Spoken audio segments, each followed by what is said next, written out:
মাত্র। এতদ্ব্যতীত তিনি অনির্ণেয় এক ভাগ সমীকরণ সমাধানের কয়েকটি নিয়ম লিপিবদ্ধ করেন। দ্বিঘাত মাত্রার অনির্ণেয় সমীকরণ সম্পর্কে গবেষণা করেন ব্রহ্মগুপ্ত, ভাস্কর, শ্রীপতি।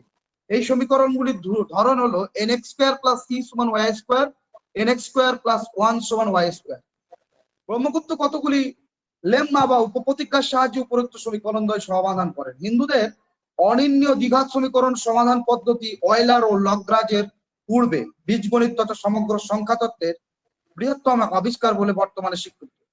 বাকখালী পাণ্ডুলিপিতে অনির্ণীয় দ্বিঘাত সমীকরণের আলোচনা দেখা যায়। এইচটি কল্প তার algebra with arithmetic and mensuration from the Sanskrit of Brahmagupta and Bhaskara 1817 সালে লন্ডন থেকে প্রকাশিত এই গ্রন্থটিতে মন্তব্য করেছেন, the points in which the Hindu algebra appears particularly distinguished from the Greek are, besides a better and more comprehensive algorithm, first, the management of equations involving more than one unknown term; the second, the resolution of equations of higher order; and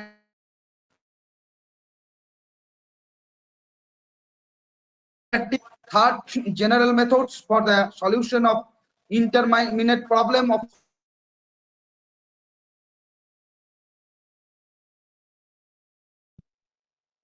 investigation and geometrical demonstration. দ্বিতীয় ভাস্করাচার্য সিদ্ধান্ত শ্রমন্তী গ্রন্থে লীলাবতী অংশে একঘাত, দ্বিঘাত ও অনির্ণয় সমীকরণের দৃষ্টান্ত আছে। তিনি পেলিয়ান সমীকরণের সম্পূর্ণ সমাধান করেন।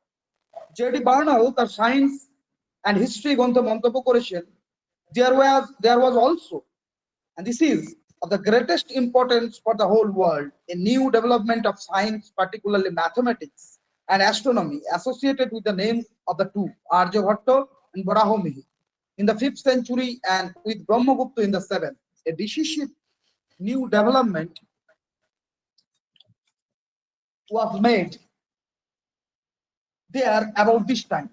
The perception of a number system with place notation and a zero in the numbers. The Arabs also incorporated the work of a series of Indian mathematics on the means of dealing with unknown quantities, which they call algebra.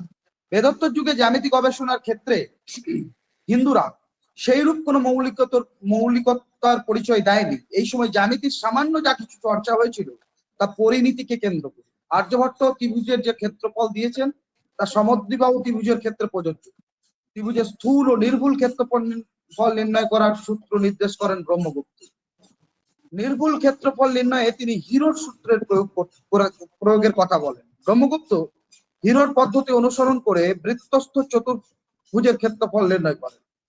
বৃত্তস্থ চতুর্ভুজের কর্ণদ্বয়ের সাথে বাহুদিকের সম্পর্ক প্রকাশ করে ব্রহ্মগুপ্ত যে সূত্রটি আবিষ্কার করেন তার নাম ব্রহ্মগুপ্তের প্রতিজ্ঞা। আর্যভট্ট ঘনক গণনার কার্যে প্রয়োজনীয় পায়ের মান অতি নির্ভুলভাবে নির্ণয় করেন। তার নির্মিত পায়ের মান ছিল 3.1416। কণিক জ্যামিতি সম্পর্কে মহাবীর সামান্য কিছু আলোচনা করেন। তার আলোচনার বিষয়বস্তু ছিল উপবৃত্ত। জ্যামিতি অপেক্ষা ত্রিকোণমিতিতে হিন্দুরা অধিক কৃতিত্ব প্রদর্শন করেছিলেন বেদোত্তর যুগে। সাইন, কোসাইন, ভার্সাইন প্রভৃতি কোণানুপাত হিন্দুদের আবিষ্কার। এমনকি কথাগুলো সংস্কৃত থেকে গৃহীত। যেমন সংস্কৃতে সাইন কোণানুপাতের নাম জ্যা বা জিবা। প্রথম যুগে আরবরা গণিতজ্ঞরা একে জীব বলতো, পরে অপভ্রংশের ফলে এটা জাইবে পর্যবসিত হয়। জেরার্ড অফ ক্রেমোনা 1114 থেকে 1187 তিনি আরবি গণিত গ্রন্থগুলিকে ল্যাটিনে তর্জমা বা অনুবাদ করার সময়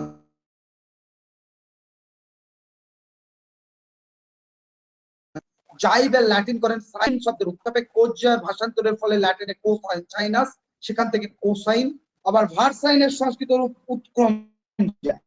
পঞ্চসিদ্ধান্তিকায় বরাহমিহির বিভিন্ন সাইন অনুপাতের মান ও তাদের একত্রে সাজিয়ে একটি সাইন সরণি প্রস্তুত করে গেছে। তার সাইন সারণীতে 24টি সাইন কোণানুপাতের মান দেওয়া আছে। সাইন ও ভার্সাইনের সারণী প্রত্যেক প্রাচীন হিন্দু জ্যোতিষ গ্রন্থের অপরিহার্য অঙ্গ। গোলক সংক্রান্ত ত্রিকোণমিতির সাথে হিন্দুদের কিছু পরিচয় ছিল। আরবরা নিজেই স্বীকার করেছেন ভারতীয়দের কাছ থেকে তারা সাইন তালিকা শিক্ষা লাভ করেছেন এবং আরবদের কাছ থেকে 1200 থেকে ইউরোপে এটা প্রচারিত হয়। এই স্বীকৃতি সত্ত্বেও প্রাচীন গণিত শাস্ত্রের প্রসিদ্ধ ঐতিহাসিক পল ট্যানারি বলেন যে ইহা গ্রীষ্মে প্রচলিত ছিল। যদি হিপারকাস এর ব্যবহার না করে কডের তালিকা দিয়েছে। বিখ্যাত ভারত বিশেষজ্ঞ যা ফিলোজা এর সমালোচনা করতে গিয়ে বলেছেন, the greatest historians of science have not always escaped from the inconvenience of knowing only one side of the matter. Paul Tannery, so famous for his studies on ancient mathematics, is an example. We know that trigonometric science is not mentioned by Greek mathematicians and astronomers, that it was used in India from the Gupta period onwards, that the Surya Siddhanta gives a table of signs that the Arab astronomers knew them from their Indian contacts and passed them on to Europe in the 12th century. When the work of al-Batani, 858 to 929 AD, known as Albertagianus in medieval Europe, was translated into Latin. But Tannery persuaded that the Indians could not have made any mathematical inventions, preferred to assume that the Indians knew of science was sufficient proof that they must have heard about them. This is the way we are to argue. There was never any science other than Greek science, and the question whether science has any origin other than the Greek miracle is solved in advance. হিন্দুরা অপেক্ষক বা function নির্ণয় করেছিল, তারা অর্থোক্যাডের কোডের ব্যবহার জানত। রমেশচন্দ্র মজুমদার মনে করেন ক্যালকুলাস পদ্ধতিও তাদের জানা ছিল।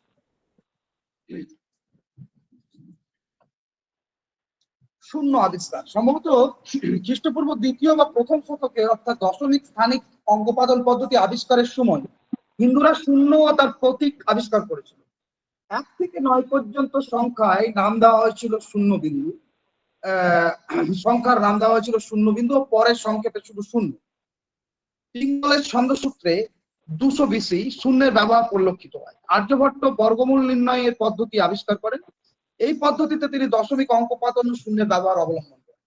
তিনি একাধিকবার গণনায় স্পষ্টভাবে শূন্য স্থানের উল্লেখ করেছেন। সুতরাং শূন্য ও দশমিক স্থানিক অঙ্কপাদন পদ্ধতির সাথে তিনি যে বিলক্ষণ পরিচিত ছিলেন তাতে কোনো সন্দেহ নেই। বৃহৎ সংহিতা ও পঞ্চ সিদ্ধান্তিকায় বরাহমিহির বারবার শূন্যের উল্লেখ করেছে। বরাহমিহিরের সমসাময়িক জিনভদ্র গণি 529 থেকে 589 BC তার রচনায় শূন্য ব্যবহারের আরো নির্ভুল প্রমাণ মেলে। উপরিউক্ত তথ্য থেকে বলা যায়, খ্রিস্টপূর্ব দ্বিতীয় শতকে সংখ্যা হিসাবে শূন্যের পরিকল্পনা ভারতে প্রথম আবিষ্কৃত হয়। আর্যভট্ট বরাহমিহির সময় থেকে ভারতের গণিতজ্ঞরা গণনা কার্যে শূন্য ব্যবহারের পূর্ণ সুযোগ গ্রহণ করতে আরম্ভ করল। শূন্যের প্রতীক হিসাবে প্রথমে শুধু একটি বিন্দু ব্যবহার করা হতো। বাকখালী পাণ্ডুলিপিতে বিন্দু দ্বারাই আমরা শূন্যর প্রকাশ দেখি। বাসব দত্তা কাব্যের রচয়িতা বিখ্যাত কবি সুবন্ধুর রচনায় খ্রিস্ট 6ষ্ঠ শতকে শূন্যের প্রতীক হিসাবে বিন্দুর কথাই আছে। গোয়ালিয়রের রাজা ভোজের গোয়ালিয়র লেখতে 876 খ্রিস্টাব্দে প্রথম ক্ষুদ্র বৃত্ত দ্বারা শূন্যের নির্দেশ যে হিন্দুদের বৃত্তের ব্যবহারের প্রমাণ মেলে। ক্ষুদ্র বৃত্ত দ্বারা যে শূন্যের নির্দেশ হিন্দুদের আবিষ্কার তার নিঃসন্দেহে প্রমাণিত। বাকখালী পাণ্ডুলিপি বেদোত্তর যুগে এটি একটি প্রাচীন গণিত গ্রন্থ। 1881 সালে পেশোয়ার থেকে 550 মাইল দূরে মর্দানের কাছে বাকখালী নামক একটি স্থানে একজন কৃষক এটি আবিষ্কার করেন। পাণ্ডুলিপিটি এখন অক্সফোর্ডের বিখ্যাত বডলিয়ান লাইব্রেরিতে মূল্যবান সম্পদ হিসেবে রাখা আছে। ডক্টর রুডলফ হর্ল মনে করেন এর রচনা খ্রিস্ট 3য় কি 4র্থ শতক, কিন্তু জর্জ কে মনে করেন এটি 12 শতক বা আরো কিছু পরে। পাণ্ডুলিপির রচয়িতা জনৈক শৈব ব্রাহ্মণ, চাজকের পুত্র। ভূর্জপত্রে রচিত এক প্রকার অসংলগ্ন সংস্কৃত ভাষা, যা সারদা অক্ষরে রচিত হয়েছিল। সারদা মূল ব্রাহ্মী থেকে উদ্ভূত এক প্রকার প্রাচীন ভারতীয় লিপি। পাণ্ডুলিপিতে প্রায় অর্ধেক অংশ অতি খারাপ অবস্থায় পাওয়া গেছে, ফলে পাঠোদ্ধার করতে দীর্ঘ সময় ও পরিশ্রম লেগেছে। পাণ্ডুলিপিতে একঘাত, দ্বিঘাত ও দ্বিতীয় মাত্রার অনির্ণয় সমীকরণ সমাধান পদ্ধতি আলোচিত হয়েছে। বর্গমূলের স্থূলমান, সমান্তর প্রগতি ও কয়েকটি জটিল শ্রেণীর আলোচনা হয়েছে। কয়েকটি অধ্যায়ে আয়, ব্যয়, লাভ, ক্ষতি, পরিমিতি সংক্রান্ত বিভিন্ন প্রশ্নের আলোচনা আছে। সমস্যার সমাধানে মোটের উপর পাটিগণিতের পদ্ধতি অনুসরণ হলেও প্রায় প্রত্যেক ক্ষেত্রে যেভাবে সাধারণ মীমাংসা ও সমাধান দেওয়া হয়েছে তাতে পাণ্ডুলিপি থেকে বীজগণিতের গ্রন্থ বলা চলে। গাণিতিক সমস্যা সমাধানের জন্য গ্রন্থকার 5টি বিভিন্ন পর্যায়ের কথা বলেছেন, যথা সূত্রম, উদাহরণম, স্থাপনম, করণম এবং প্রত্যয়। বাকখালী পাণ্ডুলিপিতে দশমিক স্থানিক অঙ্কপালন পদ্ধতি ও শূন্যের ব্যবহারও দেখা যায়। এতে অজ্ঞাত রাশির ব্যবহার স্পষ্ট। ধনাত্মক রাশি নির্দেশ করতে এখানে সেই রাশির অব্যবহৃত পরে প্লাস চিহ্ন ব্যবহার করা হয়েছে। অধ্যাপক সাটন মনে করেন মহাবীরের গণিতশাস্ত্র সংগ্রহের সাথে এই গ্রন্থের কিছু মিল আছে।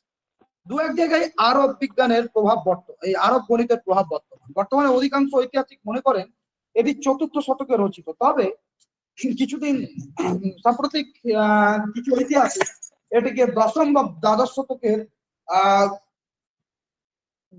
কাজ বলে প্রচার করার শুরু করেছিলেন।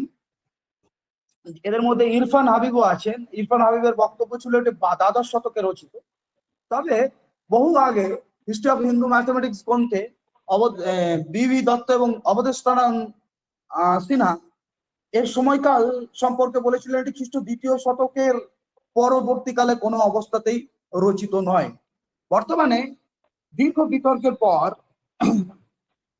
বল্ডউইনের এই পাণ্ডুলিপিটির রেডিও কার্বন পদ্ধতিতে বয়স নির্ণয় করে দেখা গেছে এর বয়সকাল সম্পর্কে বি.ভি. দত্ত এবং অবধেশনারায়ণ সিনহার মতামতটি গ্রহণযোগ্য, অর্থাৎ এটি খ্রিস্ট 2য় শতকের রচিত। কিন্তু এখানে একটি সমস্যা আছে, যে পাণ্ডুলিপিটি আবিষ্কৃত হয়েছে সেই পাণ্ডুলিপিতে কিছু ত্রুটি আছে। যেমন এই পাণ্ডুলিপিতে এমন কিছু গাণিতিক ত্রুটি আছে যেটি কোনো একজন গ্রন্থ রচয়িতা করতে পারেন না।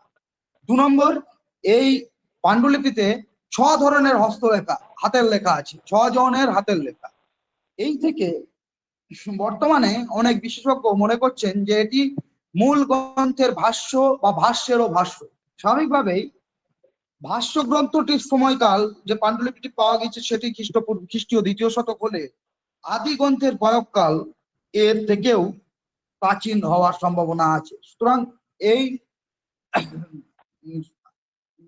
আলোচনার শেষে একটি কথা বলতে পারি যে প্রিন্সটনের গণিতজ্ঞ এবং গণিত ঐতিহাসিক সি.জে. জোসেফ তার গ্রন্থে যে তত্ত্ব এবং তথ্য এবং যে তালিকা পেশ করেছেন এবং সেখানে গণিত এবং পদার্থবিজ্ঞানের ক্ষেত্রে ব্যবহৃত প্রচুর সূত্র, যেগুলি বহু পরের ইউরোপীয় গণিতজ্ঞ এবং পদার্থবিদদের নামে পরিচিতি পেয়েছে, সেইগুলি সময়কাল বা আবিষ্কারের সময়কাল ভারতবর্ষে অনেক আগে, সেগুলির মধ্যে অনেকগুলি।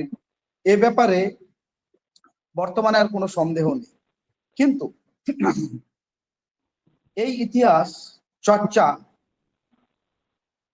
নতুন করে প্রয়োজন, কারণ বিশ্ব জ্ঞান পরম্পরায় ভারতীয় গণিতজ্ঞদের অবদান যথাযথভাবে মূল্যায়ন করতে গেলে এই পুনর্মূল্যায়ন ছাড়া এবং নতুন ভাবে ব্যাখ্যা করা ছাড়া আমাদের সামনে আর কোনো দ্বিতীয় রাস্তা নেই। ধন্যবাদ।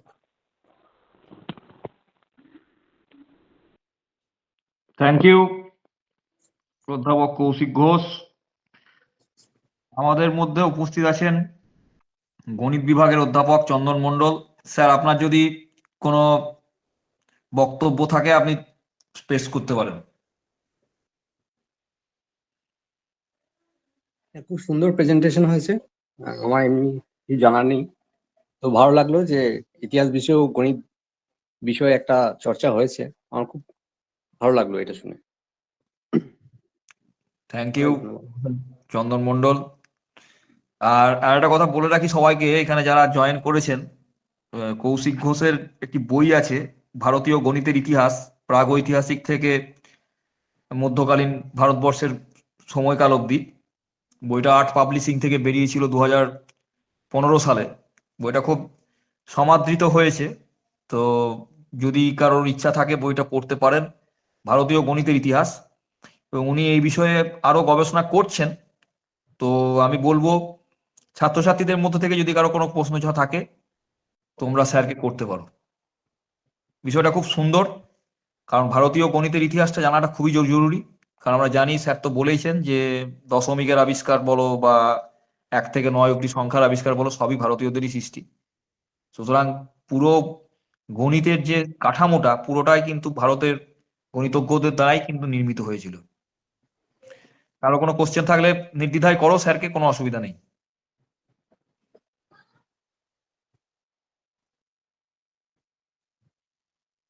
ছাত্রছাত্রীদের কাছে কোশ্চেন চাইছি। স্যার বলছি যে আমার একটা প্রশ্ন আছে, যেটা উনি হ্যাঁ, স্যার বললেন কি বলো। পাণ্ডুলিপিতে 6 জনের হাতের লেখা আছে, তো স্যার সেই 6 জনের নাম কি কি?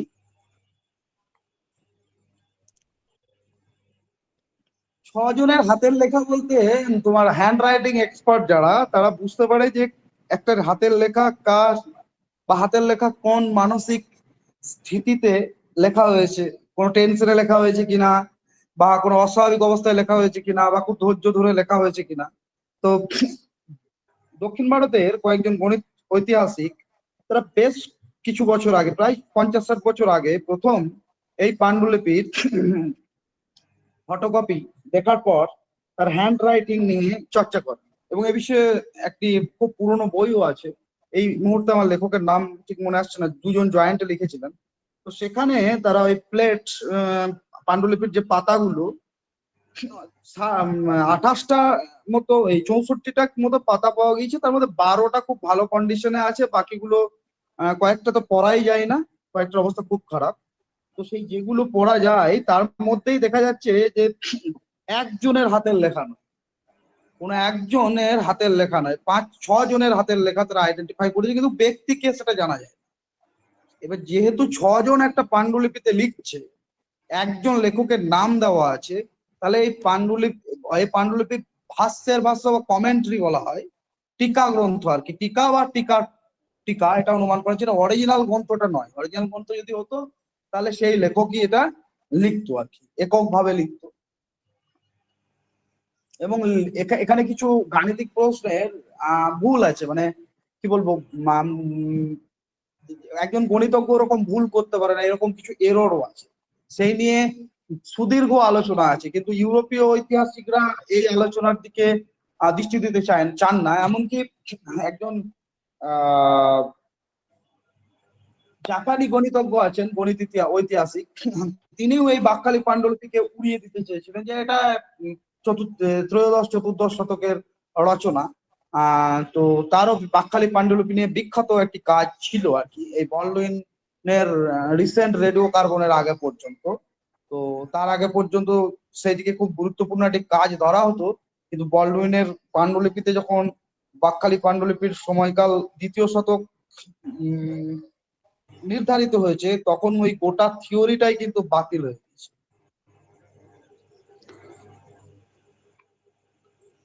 থ্যাংক ইউ স্যার আমার আর আর একটা কোশ্চেন হ্যাঁ, ছিল, সেটা হলেন হ্যাঁ, স্যার যেটা আমাদেরকে বলো। বললেন কি আরবীয়রা স্বীকার করেন যে তারা ভারতীয়দের কাছে সাইনের উল্লেখটা শেখেন। তো স্যার এটাই যখন তারা স্বীকার করেন, এটার কি কোনো নির্দিষ্ট কোনো সাল ছিল যে এই টাইমে তারা স্বীকার করেছিলেন, এরকম কিছু? বলি, ভারতের সাথে আরবদের যখন বাণিজ্যিক যোগাযোগ হয়, যেমন আমি একটা উদাহরণ দিয়ে বলছি, ঈশপের ফেবলস আছে, ঈশপের গল্প। সেই ঈশপ কোনো গল্পকার ছিলেন না, তিনি ছিলেন গল্পের সংগ্রাহক। তো ঈশপের গল্পে এমন অনেক গল্প পাওয়া যায় যেগুলো আমাদের পঞ্চতন্ত্র, জাতক, হিতোপদেশ, কথা সরিষা করে আছে। তারপর সব থেকে প্রাচীনতম যে গল্পটি, সেটি হচ্ছে বুদ্ধিমান কাকের জল খাওয়ার গল্প।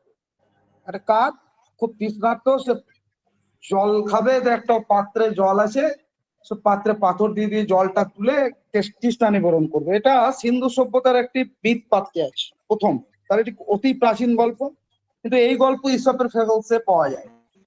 তো স্বাভাবিকভাবে আরবীয়রা যখন ব্যবসা বাণিজ্যের সূত্রে ভারতের সাথে যোগাযোগ করে, তো সেই সময় তারা এখানে আসা যাওয়ার ফলে সরাইখানায় বা ব্যবসায়িক সূত্রে যে জায়গাগুলোতে আসতো, সেখান থেকে এই গাণিতিক পদ্ধতিগুলোকে শেখে। এবং আরো পরে অনেক কি বলবো, আরব জগতের খলিফারাও ভারতীয় অনেক গ্রন্থকে আরবিতে ট্রান্সলেট করান। তো এখান থেকে বহু গণিতজ্ঞকে নিয়ে যাওয়াও হয় সেখানে ভারতীয় গণিত শেখানোর জন্য। এইগুলো সব ডকুমেন্টস আছে, এগুলো খ্রিস্ট সপ্তম অষ্টম নবম শতক এই টাইমের ঘটনা। এবং পরবর্তীকালে এর উপর ভিত্তি করে আরবীয় গণিতজ্ঞরা যেমন বইপত্র লেখেন, আল খোয়ারিজম বা আরো অনেকে, তখন তারা এই হিন্দু গণিতের অবদানের কথা স্বীকার করেছেন তাদের। ধন্যবাদ স্যার আমার এই দ্বিধাটা দূর করার জন্য। অমিত অমিত খুব ভালো প্রশ্ন করেছে, থ্যাংক ইউ অমিত। তোমার প্রশ্ন খুব ভালো হয়েছে। নেক্সট কারো যদি কোনো কিছু জানা থাকে নির্দ্বিধায় করো, কোশ্চেন করো, কোশ্চেন না করলে কিন্তু ভালো শ্রোতা হওয়া যায় না। স্যার চেষ্টা করেছেন খুব সুন্দর করে বোঝানোর, তো তোমাদেরও উচিত যে কি বুঝেছো তো অন্তত পক্ষে কিছু শেয়ার করো, বা কিছু জিজ্ঞাসা থাকলে জিজ্ঞাসা করো। আশরাফুল, তোমার কোনো কিছু জিজ্ঞাসা আছে আশরাফুল? হ্যাঁ স্যার, আমার একটা প্রশ্ন ছিল। তো হ্যাঁ বল। আমি এর আলোচনাতে দেখলাম যে গণিত চর্চা বা বিজ্ঞান চর্চাটার একটা বড় অংশ কিন্তু ভারতীয়দের দান, কিন্তু পরবর্তীকালে কি এমন ঘটনা ঘটলো যেটা আমরা ধরে রাখতে পারলাম না, যেটা ইউরোপিয়ানদের হাতে চলে গেল?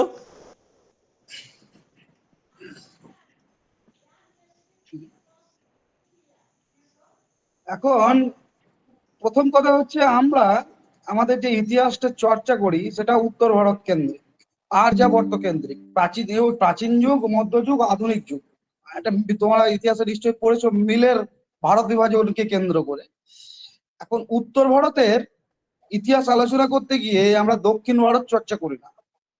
উত্তর ভারতে যখন মধ্যযুগ ধরা হয়, দক্ষিণ ভারতে কিন্তু তখন চোল সাম্রাজ্য চলছে, সেটা কিন্তু কোনো মধ্যযুগীয় এম্পায়ার নয়। এখন যখন ভারতবর্ষে আর্যাবর্তে মুসলিম আক্রমণ হলো, মুসলিম আক্রমণ হওয়ার ফলে ভারতীয় সভ্যতা একটা উন্নত সভ্যতা, মুসলিম সভ্যতাও একটা উন্নত সভ্যতা, দুটো সভ্যতার মধ্যে যখন সংঘর্ষ হয় বা সংঘাত হয়, তখন যেটা ঘটে যে অ্যাকালচারেশন বা সাংস্কৃতিক সমন্বয়, সেটা ঘটতে একটু সময় লাগে। যে কোনো সভ্যতা, দুটো সভ্যতা যদি পাশাপাশি আসে তাহলে একটা কালচারাল কন্ট্যাক্ট হয়। সবল সংস্কৃতি থেকে দুর্বল সংস্কৃতি যেমন নেয়, দুর্বল সংস্কৃতি থেকেও সবল সংস্কৃতি নেয়। তো এই পদ্ধতিকে অ্যাকালচারেশন বলে। কিন্তু যখন দুটোই সবল সংস্কৃতি এবং দুজনেই ভাবে আমার সংস্কৃতিটা সব থেকে শ্রেষ্ঠ, তখন এই মিলটা থাকে না। এবং যেহেতু ভারতীয়রা তাদের রাজনৈতিক কর্তৃত্ব মুসলিম আক্রমণকারীদের কাছে হারালো, সুতরাং আহ তাদের প্রতি একটা বিদ্বেষ ছিল। অন্যদিকে আক্রমণকারী যারা এলো, তারাও তাদের সংস্কৃতি ছেড়ে ভারতীয় সভ্যতার সংস্কৃতি জিনিসপত্রের সাথে বা পৃষ্ঠপোষকতা করতে তারা আগ্রহী হয়। যে কারণে আয়ুর্বেদ প্রাচীন পৃথিবীর সমস্ত চিকিৎসা বিজ্ঞানের মধ্যে সব থেকে ভারতীয়দের অবদান বেশি, যাতে সেটা হলো চিকিৎসা বিজ্ঞান, আয়ুর্বেদ। প্রাচীন ভারতের মতো এরকম অষ্টাঙ্গ আয়ুর্বেদ বা চিকিৎসা বিদ্যাকে 8টা ভাগে এরকম ভাগ কোথাও ছিল। যেমন আমাদের এখানে কি বলে 8 ভাগে ভাগ করে চিকিৎসাকে ভাগ করা হয়েছিল। যেমন বাচ্চাদের চিকিৎসা আলাদা, শল্য চিকিৎসা আলাদা, মেডিসিন ট্রিটমেন্ট আলাদা, মহিলাদের গর্ভবতী মহিলাদের ট্রিটমেন্ট আলাদা, পাগলদের ট্রিটমেন্ট আলাদা, বিষের ট্রিটমেন্ট আলাদা। এইরকম পৃথিবীতে কোথাও ছিল না। এবং আয়ুর্বেদের শ্রেষ্ঠত্ব নিয়ে, রোগ প্রতিরোধ করার ক্ষমতা নিয়ে কারো কোনো দ্বিধাদ্বন্দ্ব ছিল না। তা সত্ত্বেও কিন্তু আরবিয়ানরা যখন আসে বা মুসলিমরা যখন আসে, তখন এই দেশীয় উন্নত চিকিৎসা বিদ্যা তারা গ্রহণ করতে চায়নি, কারণ তারা তাদের চিরাচরিত ইউনানি ট্রিটমেন্ট ব্যবহার করতে শুরু করেছিল।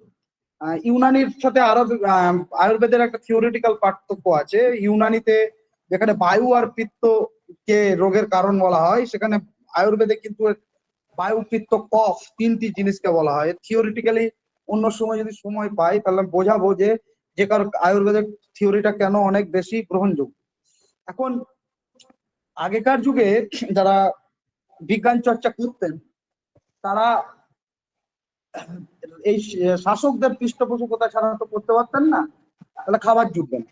তো স্বাভাবিকভাবে যখন মুসলিম শাসক উত্তর ভারতে প্রতিষ্ঠিত হলো, তখন তারা পৃষ্ঠপোষক হারালো, 1 নম্বর। নম্বর 2 হচ্ছে, এইটাই একমাত্র কারণ নয়, পৃষ্ঠপোষক হারানোর ফলে কি হলো, তারা দক্ষিণ ভারতের দলে দলে এসে হাজির হল। এবং গণিতের ইতিহাস আমি এতক্ষণ আলোচনা করলাম, এই আরবদের অভিযানের মানে সিন্ধুতে আরবদের অভিযানের ঠিক পর থেকেই এই উত্তর ভারত থেকে দক্ষিণ ভারতে এই মাইগ্রেশনটা শুরু হয়েছিল, এবং যে কারণে কেরালাকে কেন্দ্র করে কেরালা গণিত ঘরানা সৃষ্টি হলো, যেখানে মাধবাচার্য, শ্রীধর, যারা গণিতের ক্ষেত্রে অসামান্য অবদান রেখেছেন, তারা কিন্তু এই উত্তর ভারতে আক্রান্ত হওয়ার ফলস্বরূপই তাদের বইপত্র নিয়ে দক্ষিণ ভারতে চলে আসেন। ফলে দক্ষিণ ভারতে এই ম্যাথামেটিক্সটা ছিল, ডেভেলপ করেছিল। এবার 2 নম্বর যেটা হচ্ছে সেটা হচ্ছে আল বেরুনি তার তাহকিকি হিন্দে একটা খুব গুরুত্বপূর্ণ কথা বলেছেন। সেটা হচ্ছে ভারতীয়দের ক্ষেত্রেও একটা বড় সমস্যা ছিল।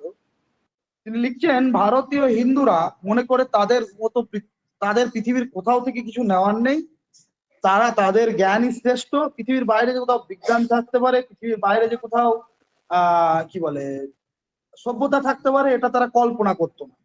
এই বদ্ধ অবস্থা বা বদ্ধ চিন্তা ভাবনা যদি কোনো একটা দেশের কোনো একটা জাতির হয়, তাহলে তার পতন ঘটবে, এটা খুব স্বাভাবিক ব্যাপার। 3 নম্বর হলো চিকিৎসা বিজ্ঞান যাতে খুব উন্নতি হয়েছিল, পরবর্তীকালে দেখা গেল সেই চিকিৎসা বিজ্ঞানের 2টো খুব গুরুত্বপূর্ণ জিনিস, যেমন অস্থিভঙ্গ এবং কোনো অপারেশনের কাজ, সেটা যদি কেউ করতো তাহলে তাকে বলা হতো হীন, জাতিচ্যুত হওয়া সমাজচ্যুত হওয়ার ভয় থাকতো।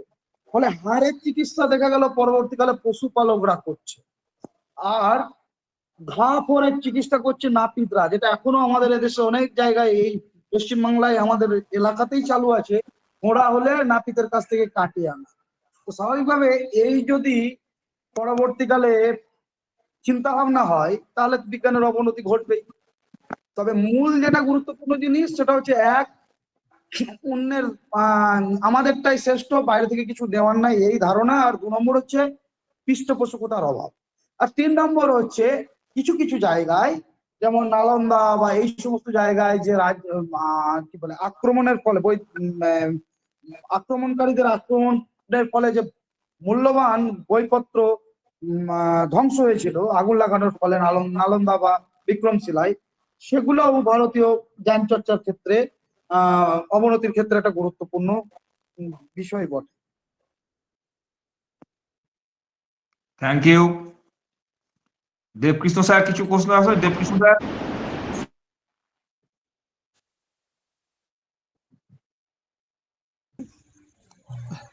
হ্যালো, কিছু প্রশ্ন বক্তব্য কিছু থাকলে বলুন। বক্তব্য শুনলাম, একটা খুব মনোগ্রাহী আলোচনা এবং বিষয়টা খুব তাত্ত্বিক বিষয় এবং বিষয়টা যথেষ্ট জটিলও বিষয়। এটা একদমই। আলোচনার সঙ্গে সঙ্গে হ্যান্ড কপিও দরকার আছে। ভালোভাবে পড়াশোনা না করলে বিষয়টা আয়ত্ত করা খুব কঠিন। তবে হ্যাঁ, অনেক সমৃদ্ধ হলাম এবং আগামী দিনে এই বিষয়টার জ্ঞান পিপাসা ব্যক্তিগতভাবে মেটানোর জন্য আমি স্যারের বইটা আমি পড়বো, এটা আমি কথা দিচ্ছি। খুব ভালোই লাগলো। Thank you. Thank you. ঠিক আছে, আর আচ্ছা ছাত্রছাত্রীদের আর আমি কি কোনো প্রশ্ন আছে? হ্যাঁ বলো। হ্যাঁ আশরাফুল বলো।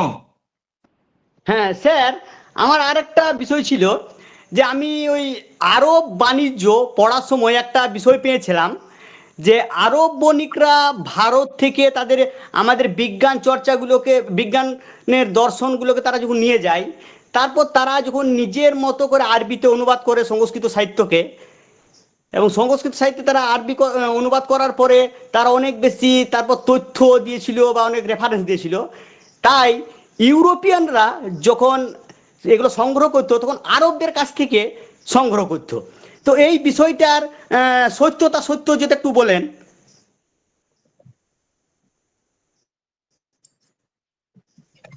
কোন বই থেকে? প্রথম কথা হচ্ছে আপনি যেখান থেকে পেয়েছেন সেটা কোন বই?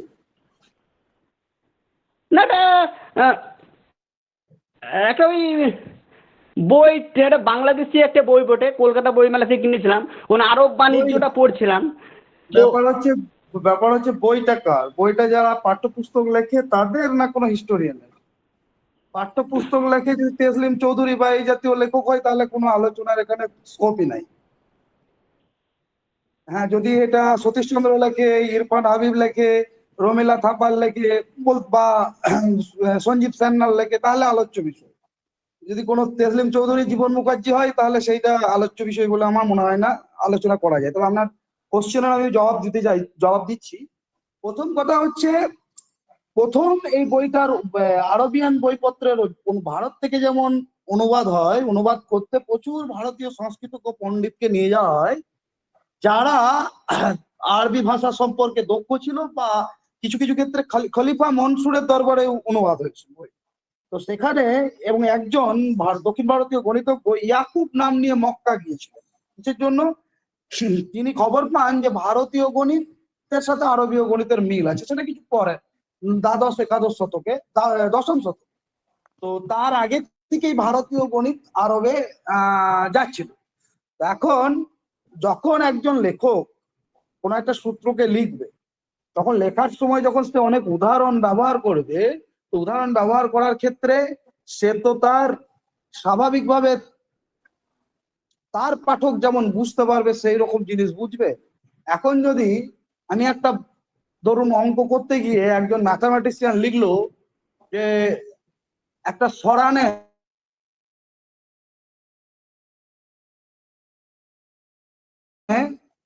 একটা বাঁদর উঠছে আর নামছে, সরান শব্দটা কেউ বুঝতে পারবে আমাদের এই এলাকা ছাড়া, যে এলাকায় চলে? সুতরাং বা এমন একটা গাছের নাম লিখলো, এমন একটা পশুর নাম লিখলো যার সাথে পাঠক রিলেট করতে পারবে, তখন আরো নতুন নতুন উদাহরণ দিতে হবে, স্বাভাবিক ব্যাপার। আরবিয়ান ম্যাথামেটিক্সটা আল খওয়ারিজম বা এরা অসাধারণ গণিতজ্ঞ, এরা নিজেরা পৃথিবীর অন্যতম শ্রেষ্ঠ গণিতজ্ঞ হিসাবে পড়ে। ইউরোপিয়ান অনেক গণিতজ্ঞর থেকে এদের গণিত অবদান বেশি, কম নয়। স্বাভাবিকভাবে তাদের হাতে যখন এই জিনিসগুলো গেল, তারা তাদের মতো করে ব্যাখ্যা করলেন, নতুন নতুন সূত্র দিলেন। হ্যাঁ, এখন এইরকম যেমন আরবীয়রা যারা ভারতে আসছে সংস্কৃত জানছে, আলবিরনি তো সংস্কৃত শিখতেই ভারতে এসেছিল, সেরকম ভারতীয় পণ্ডিতদের নিয়ে যাওয়া হচ্ছে খলিফাদের দরবারে, তারা অনুবাদ কার্যে সাহায্য করছে। জেরার্ড অফ কিমোনা তিনি কোনোদিন তো ভারতে আসেনি, সুতরাং অরিজিনাল ভারতীয় বই পড়া তো তার পক্ষে সম্ভব নয়। তিনি ব্যবসায়িক সূত্রে বা অন্যান্য কানেকশনের দরুন আরবিয়ান ভাষা জানতেন, সুতরাং তিনি আরব থেকে ল্যাটিনে অনুবাদ করলেন। তিনি যদি আরবে না গিয়ে ভারতে আসতেন তাহলে ভারত থেকে অনুবাদ করতেন, ভারতীয় ভাষা থেকে অনুবাদ করতেন, সহজ ব্যাপার। Thank you. আমার মনে হয় আর কোনো প্রশ্ন নেই। ছাত্রছাত্রী আর কোনো প্রশ্ন আছে? প্রশ্ন নেই, তাহলে আমরা এবার মাননীয় বিভাগীয় প্রধানের কাছে চলে যাচ্ছি। স্যার, আপনি ভোট অফ থ্যাঙ্কসটা দিয়ে দিন।